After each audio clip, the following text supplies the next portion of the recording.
Hello, I am Sarah Millican and welcome to episode 84 of How to Be Champion Storytime Spectacular. Ta-da! It's quite a good one today. Good.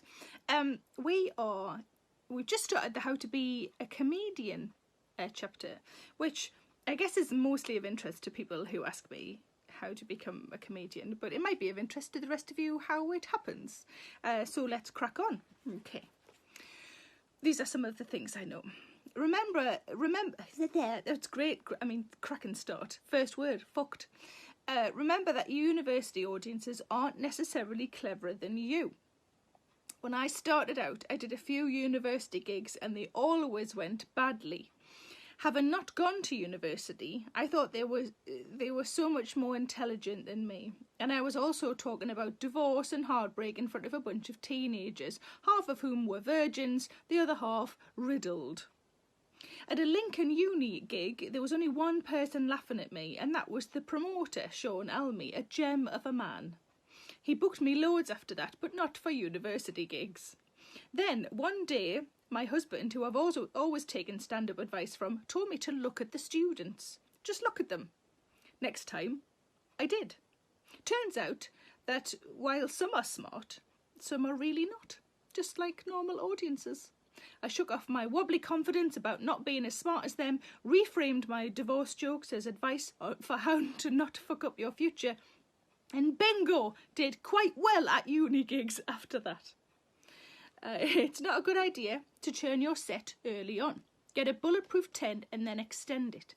I did 7 weeks in a row at the new material gig at the Chillingham Arms in Newcastle to get from a 10-minute set to a 20. I love a new material gig. I do them a lot. Put new material gigs in your diary regularly to give you something to write towards. When you're on a bill with your peers, aim to be the best. When you're doing an open spot at a big club, aim to be the best.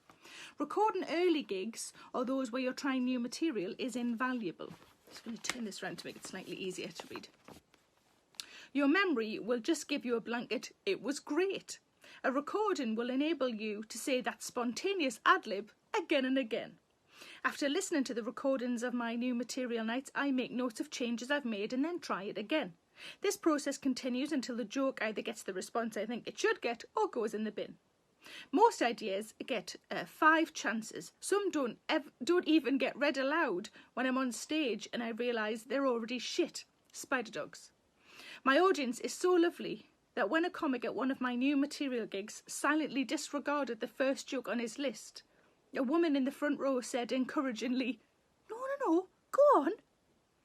Ask advice from other comics, especially those you respect, but take it all with a pinch of salt. I always asked, gentle mind you, if a comic on the bill who I thought was good would watch me and give me some notes. Mostly they don't mind, they're nice people.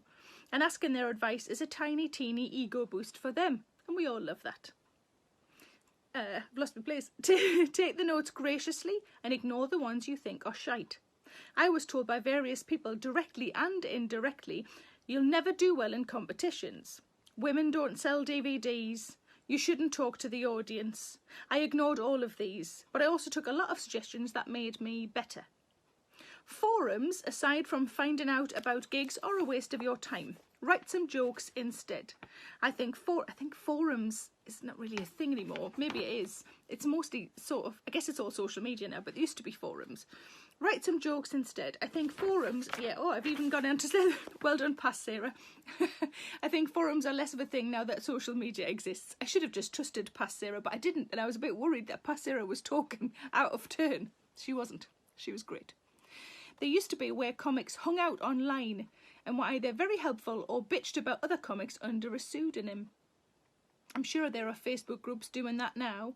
Avoid. Gossiping is a negative use of your brain cells. You need them for joke writing, gig getting, and dealing with whatever happens on stage. You get really good at figuring out people's showers. In the beginning, pre the B&B or Travelodge debate, you will sleep on a lot of sofas, sofa beds if you're lucky, armchairs, floors, and sometimes share a bed with other comics. I've shared a bed with a fair few. Doing that in a cheap hotel can save money and be less miserable. Eating chips in an ibis with a pal after you've died at a student gig is actually quite a laugh. No need to top and tail, just don't fuck them if you don't want to fuck them.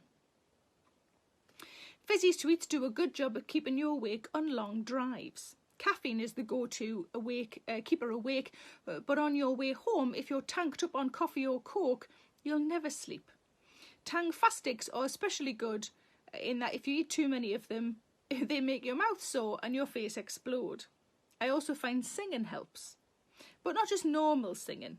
I'll put a playlist of divas on: Whitney, Mariah, Celine, Barbara, Dina Carroll if you're over 40, and sing like I'm on stage with them. Like if I don't do my best, I'll be letting them down.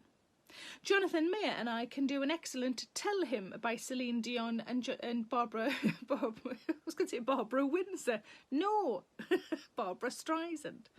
We once did it on the way home from Preston 6 times on the bounce. I wasn't even tired, just feeling fabulous. Confidence goes a long way at hard gigs, even if it's faked. I faked confidence for so long, I'm not sure if I have it or not.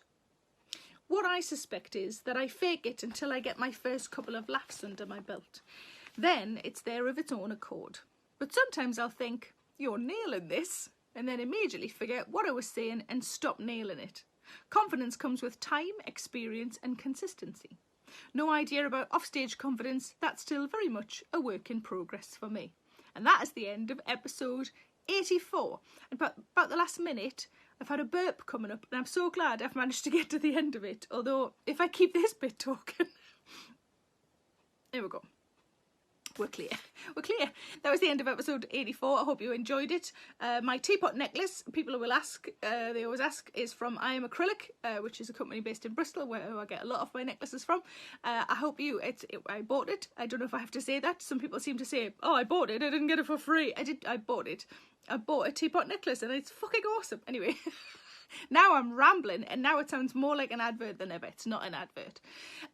I hope you have a good rest of day. I hope I made you chuckle a little and please stay in the house. If you have to go outside, wear a mask, wash your fucking hands, and I will see you same time, same place tomorrow. Lots of love. Bye-bye. Hello, it's Sarah Millican here. Please make sure you subscribe to my channel to stay up to date with all of my latest videos. Don't forget to like, pop a comment below, and why not stick around to watch a few more? I'm sure those emails or those dishes can wait a bit longer.